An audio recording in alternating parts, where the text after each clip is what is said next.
তোমরা তাদের সেই অতীত ইতিহাস ও সংস্কৃতিকে আবার পুনরায় উজ্জীবিত করবে।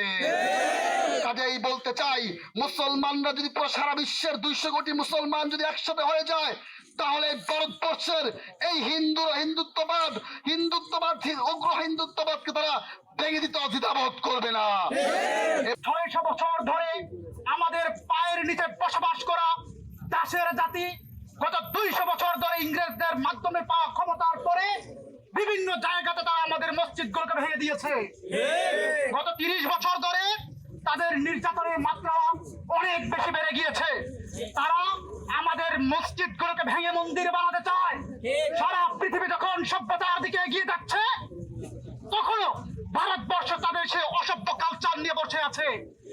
যখন সারা পৃথিবী মাটির নিচে কয়লার খনি পায়, তেলের খনি পায়, তখন তারা স্বপ্ন দেখে তাদের মন্দিরের নিচে আমাদের মসজিদ রয়েছে, আমাদের মসজিদের নিচে তাদের মন্দির রয়েছে।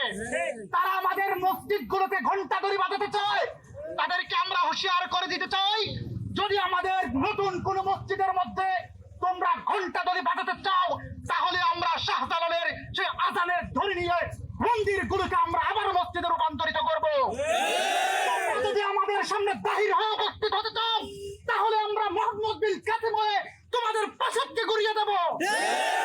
যদি আমাদের সামনে রক্ষণশীল হতে চাও, তাহলে আমরা বখতিয়ার খলজি হয়ে তোমাদের সামনে দাঁড়াবো।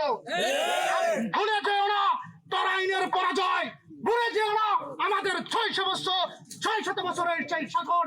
তোমাদেরকে স্মরণ করে দিতে চাই, আল্লাহ রাসূল সাল্লাল্লাহু আলাইহি সাল্লাম বলেছেন, অচিরেই কালো পতাকাবাহী একটি বাহিনী বের হয়ে আসবে, যারা ভারতবর্ষের শাসক বর্গকে গলার মধ্যে রশি ধরে রাস্তায় নিয়ে আসবে।